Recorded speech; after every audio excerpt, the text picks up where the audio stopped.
All right, Larry Kruger here from the Pig and a Pickle Crew Show with a little 49er video as Kyle Shanahan spoke on Friday. And of course, we're brought to you by Pig and a Pickle, the best barbecue in all of Northern California. Check them out in Emeryville and Corte Madera. Pig and a Pickle, the best barbecue you're going to find. Get the brisket chili. Go say hi to Damon and Mary. Tell them the Krug sent you. And of course, this video brought to you by Mojo Fantasy.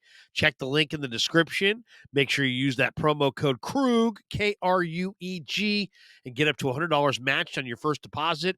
And everybody who signs up automatically is entered into a chance for a Brock Purdy or a Nick Bosa jersey that will be awarded in the postgame show after Niners Seahawks on Thanksgiving night. All right, let's talk a little bit about the 49ers. Kyle Shanahan spoke today, his Friday presser. Niners getting ready to take on the Bengals Sunday at Levi's. And the big talk, of course, surrounds the injured 49ers. And we did get a little bit of an update today. Deebo Samuel is listed as out. Brock Purdy is questionable. Trent Williams is questionable leading into the game on Sunday. Now, of course, Deebo has a hairline fracture in his shoulder. Shanahan believes he'll be good to go after the bye week. So it's Bengals this week, then the bye week, and then the 49ers come out of the bye week the week after. So at that point, he believes Debo will be ready to return to the field in that week after the bye week. So it's not a terribly serious injury. It's not a long-term thing, but it is a hairline fracture of the shoulder. So he's going to miss this week and next week, and he'll get that extra time to rest up. Now, Brock Purdy has been going through the concussion protocol and was a full go today at practice. He did a walkthrough on the first day and has gone through practice now. And it was a full go, according to Shanahan. Purdy still has one more test to pass in the concussion protocol, and that will happen on Saturday, or it won't. But we'll get definitive word tomorrow on Saturday if Brock Purdy's going to go against the Bengals. Shanahan, the way he's talked about it, makes it seem like Purdy is going to play on Sunday against the Bengals. Maybe I'm reading that wrong. Maybe it will be Sam Darnold. If you look at the other people that have gone through the concussion protocol, it seems likely that Purdy will not be ready. But whenever Shanahan seems very, very encouraged that Purdy is practicing with an idea of playing on Sunday. So full go today at practice. One more test to pass tomorrow. If he passes that test, it'll be Brock Purdy and not Sam Darnold that starts against the Cincinnati Bengals on Sunday at Levi's. The other injury is Trent Williams. Trent Williams has an ankle sprain. It's a lower ankle sprain. He did not play. He was questionable.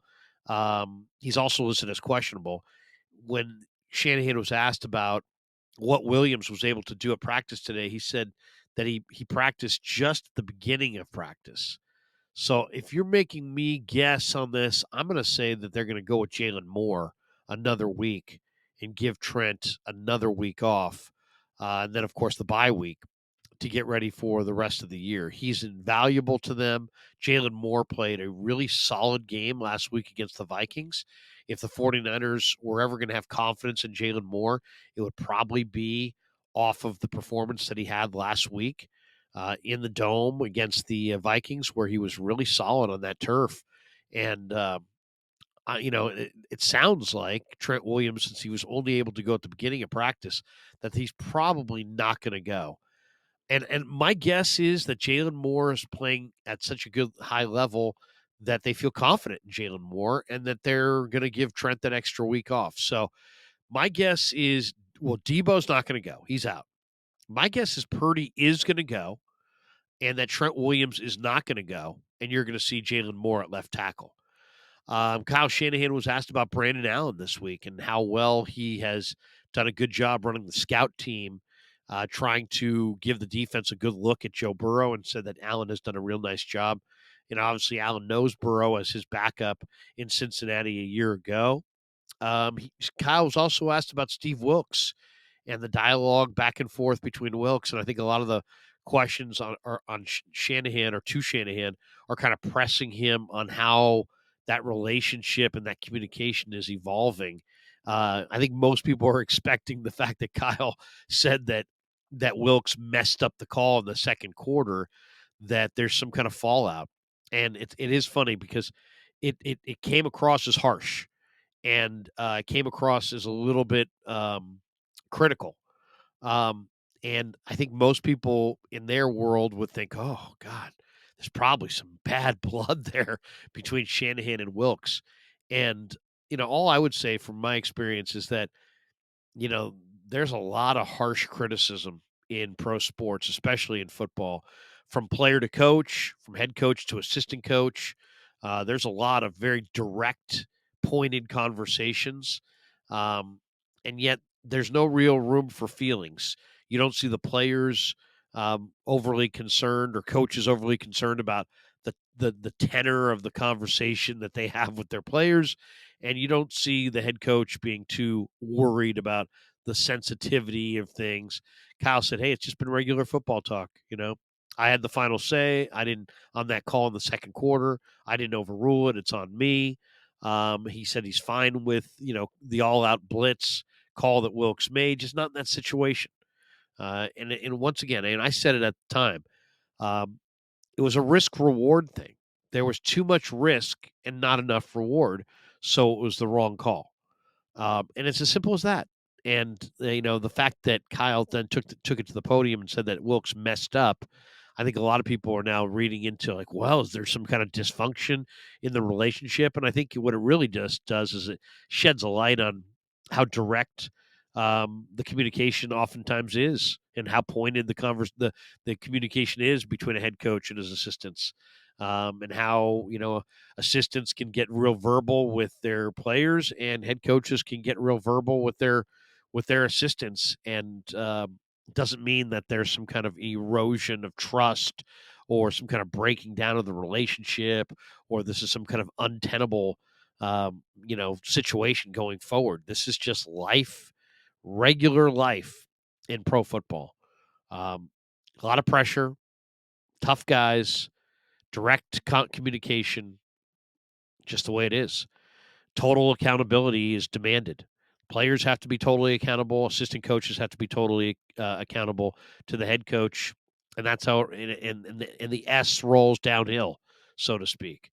Um, Kyle was asked about Zach Taylor, the head coach of the Bengals, and just how Zach Taylor said he studied the 49ers often when he was with the Rams. And he said that, uh, he knew Taylor through another coach.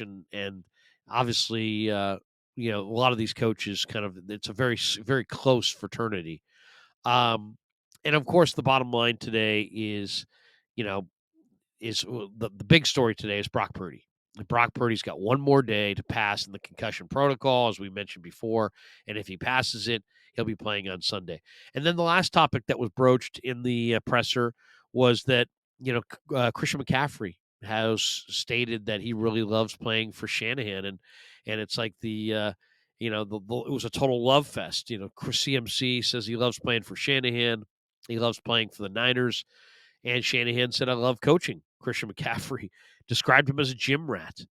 And he said it's really cool when you got a guy who works as hard as he does, and he's also one of the most talented guys in the NFL. So, you know, the mutual admiration society going back and forth there. Kyle admires CMC, CMC admires Kyle back. So there you go. The rundown from the presser on Friday. It was brief, but it was action packed. And once again, my takeaway is obviously you're not going to see Debo until after the bye. I do believe that Purdy gets cleared tomorrow, and winds up playing on Sunday. And my guess is, just reading the tea leaves, that Trent Williams is going to be held out and he's not going to go against Cincinnati, and they're going to go with Jalen Moore at left tackle, based on just kind of my sense of it and what I've heard, what it sounds like to me. If I had to guess, if I was gambling on it today, I would say Purdy's a go, Trent is not, and the Niners will roll the dice with Jalen Moore going up against Cincinnati's defensive line. All right, thanks to Pig and a Pickle for being the title sponsor of the Krug Show, and thanks to Mojo Fantasy. This video brought to you by Mojo Fantasy. Check that link in the description once again, and make sure you use the promo code Krug, KRUEG, and get up to $100 matched on your first deposit. Everybody who types in the promo code Krug at mojo.com will automatically be entered into a chance to win a Brock Purdy or a Nick Bosa jersey of your size.